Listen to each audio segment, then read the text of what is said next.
right, welcome everybody.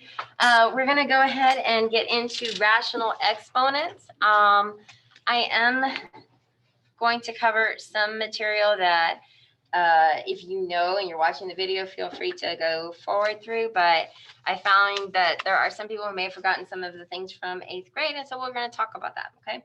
So our objective today, we will simplify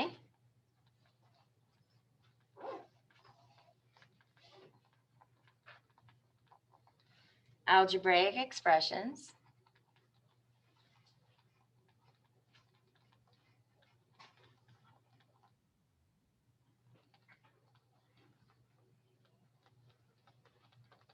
using the laws of exponents,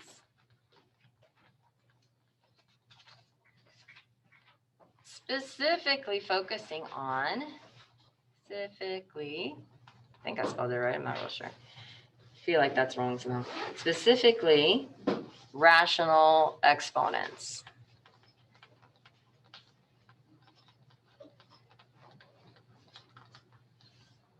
Okay. And so let's talk about rational exponents. Let me get some people in middle. Now, as I had mentioned, if you have this in a journal, you can, do it on your left-hand side notes. I'm just going to go to a blank piece of paper and we're going to review a little bit. Okay. So just if you recall, when you have something that looks like this, ladies and gentlemen, in the chat, go ahead and tell me what is the answer to this. This is absolutely the square root of 9, which we know as 3, right? And here's the idea, is that you actually have, this is the first ninja that's not going to be a 1. There's a 2 right here, okay? That's why we assume, when we don't have anything there, we assume it's a square root, right? Let's see if I can make that look like a 2 again. And then 9 is known as 3 times 3, right? So essentially this number right here tells us how many factors that we have to have before it can leave the radical. Okay, so let me kind of explain that in a little more detail. Okay, here's the general, these are all the names for these pieces. Okay, this right here, this is called a radical. Okay, and let's say that I've got, let's say I have a to the power of m underneath there. Let me go ahead and do this a little different color. A to the power of m. Now, this whole thing right here, anything underneath the radical is called a radicand.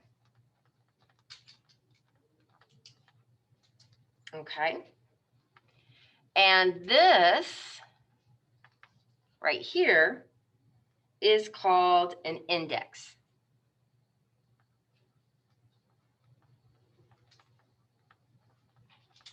So when I said we assume that we have a 2 there, we assume we have an index of 2. That's what makes it a square root, right? And our radicand is everything that's underneath there, okay? You're going to find that this is also going to equal, let me do it like this. Let's see if I can get the colors to kind of match. Okay. And as we get into this, hopefully it makes a lot more sense. I don't know if I did the colors right, but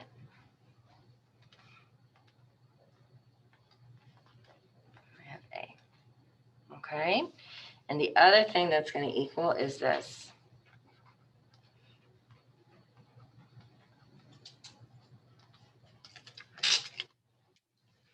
So definitely, we talked a little bit about having negative exponents, but we haven't talked about having fractions as the exponents. And so that's what we're going to get into. The main things at this time I want you to know is that you have an index right here, a radical sign right here, and a radicand is anything that's underneath it. Okay, so for example, I could have, this is called a cube root, right? And I could have 3 times 3 times 3. So that's got to be like 27, right? And the cube root of 37 is 3. You see this? Let me see if I can do 3 times 27 is 75 plus another 6. So that's got to be 81. I think. Yeah. So the fourth root, equivalent to having 3 times 3. Yeah, that's right, because it's 9 and then 9. Okay. And again, the answer is 3. Okay. So the way we would say it is that the square root of 9 is 2. The cube root of 27 is 3. And the fourth root of 81 is 3. The index tells us how big of a group to look for, right? Here we have to have a group of 2. Here we have to have a group of 3.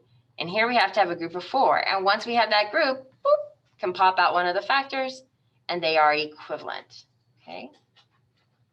Now, just to kind of wrap it up with the fractions too, this can actually be represented as, because see, we have n is our index, that's the denominator, and we don't have, we just have like a 1 right there. So this is equivalent to 3 to the power of 1/2. 3 to the power of 1/3. Do you see the pattern? And 3 to the power of 1/4. Okay, so just kind of keep that in mind. Any questions so far? So today we're just going to kind of learn a lot of the vocabulary, get a little taste of it, and then we'll get into the practicing of it probably tomorrow. Let me go ahead here. Can I move up? Okay, I'll take that as a yes. And let's do some vocabulary. All right, rational exponent. This is an equation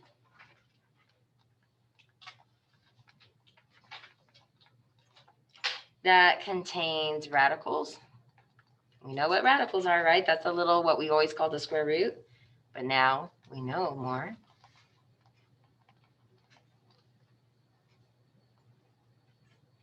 Contains radicals with variables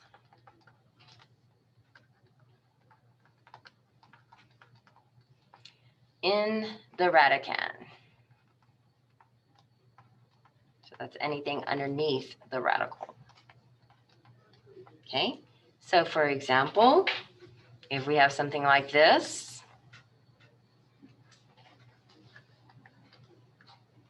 we all should know that x is going to be equal to what?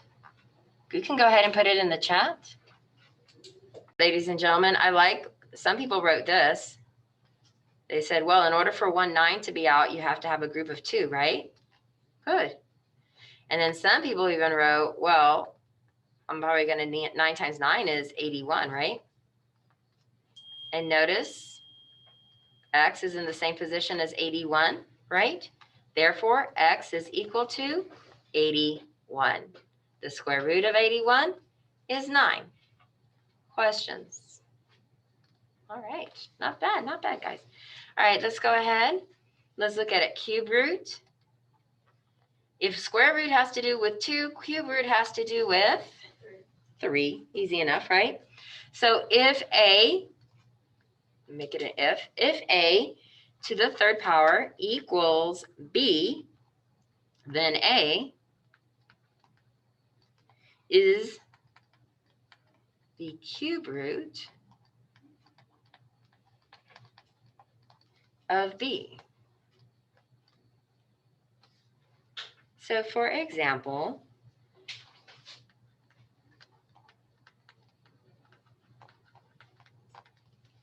two is the cube root of 8. Okay. What that means is that, let's see, the cube root here, cube root 8, that's equivalent to 2 times 2 times 2, right? 2 times 2 is 4, and 4 times 2 is 8. And we have a group of 3, so out can pop one of the factors, and that's equivalent. Okay. And it kind of goes back to, if we have 2 to the third power, we know that that is equal to 8. Okay. Any questions? Great. The nth root. If a to the nth power is equal to b for a positive integer,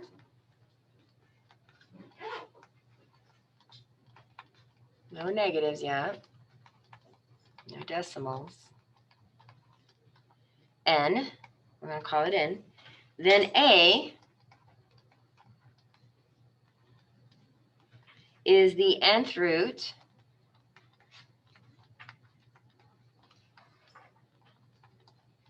whoops, got carried away,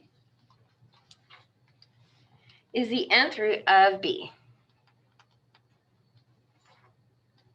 So my example will be,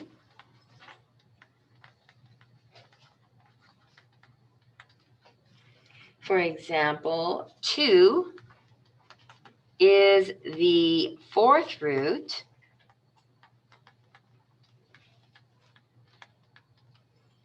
of 16. Think about it. You have 2 to the power of 4, right? And that's just 2 times 2 times 2 times 2. Well, 2 times 2 is 4, right? And then here you got another 4.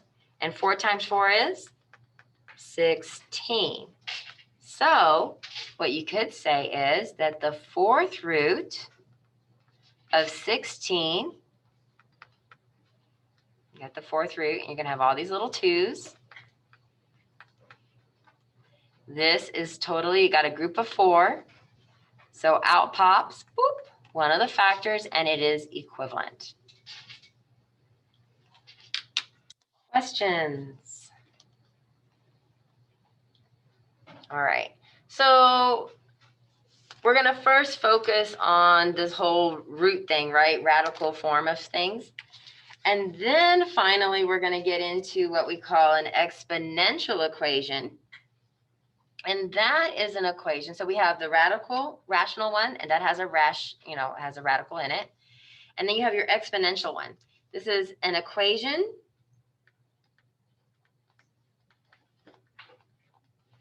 in which the variables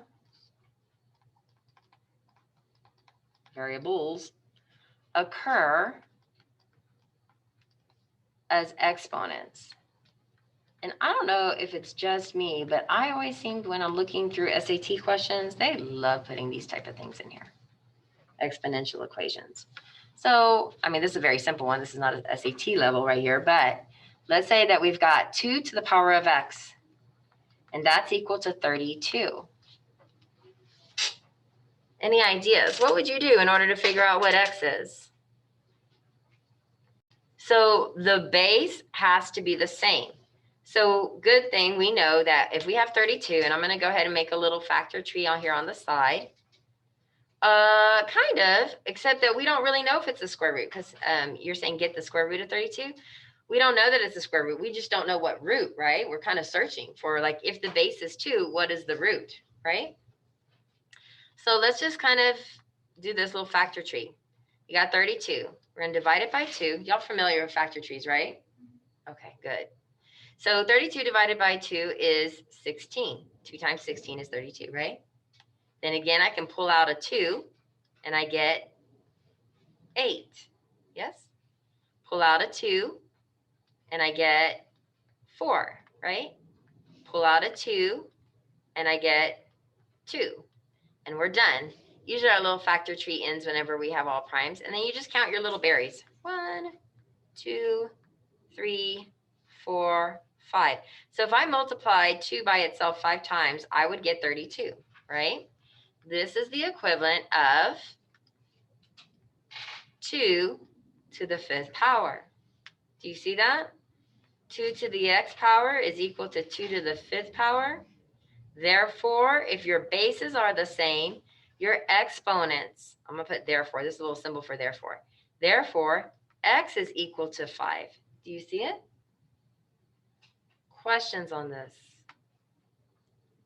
Okay. So, I'm going to, you know what? I'm going to ask you guys. All right, let's just apply this to some real simple basic ones, okay? So write each equation in radical form. Radical form means that they want a radical, right?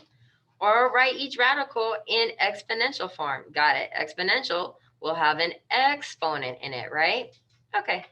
So this right here, since it has an exponent, is an exponential form. Yes? Therefore, what we want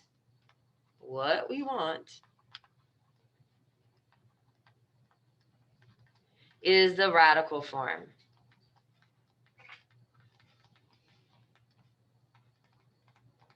Now, if you recall, and for you it might be easier because your page might be right next to it. For me, I'm gonna have to remember when we wrote that diagram of all the pieces and the parts, right? I'm gonna redo it right here real quick. Basically, when you had this part right here where you said a to the power of m over n, and I'm curious, is this in your sheet? Let me see, right here. Is this in your sheet? It sure is. There you go. A to the power of m over n is equal to the radical to the nth root with the power of a to the m, right? So, look, a lot of words. Let's go back to the symbols, okay? So I'm going to write that right here. We get it from our sheet. So yay, we don't have to memorize it, right? And let's see, what is it? Okay, so we're on a radical. Our index is going to be n. And the little exponent inside is going to be m, right? So what we can do is we can label this. According to this, 1 is m, right?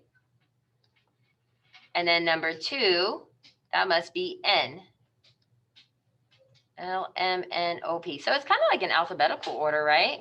The top one, it comes first. That's M, just like the alphabet. And then L, so like A, B, C, D. And then go L, M, N, O. So M, N. So that's your second one, right? That's on the bottom. And now I can just rewrite it because A is equal to 81, right? So I'm going to rewrite it. I'm going to write the radical. I've got my 81 as a base, right? That stayed the same. My exponent's going to be 1. And my new index, and if you think about it, n is in the word index, right? My index value is going to be 2. And so, ladies and gentlemen, this is your answer. In a way, it kind of looks exactly the same. It's like you almost take this little part, put all of it under a radical, and then just put the 2 as your index, yes? If you're a visual person like myself. Now, here on 1B, we have some ninjas, yes? So what can you tell me? What is, because this is definitely radical form, right? We have a radical. And we must write it in the exponential form. So can you tell me, what's my index? You can put it in the chat. Very good, sir. Someone else? Yeah, your index, we assume when you don't have anything there, it is 2. It's the only ninja that's not a 1. Okay. Now, what about the exponent for your base 38? What is the exponent for 38 underneath the radical?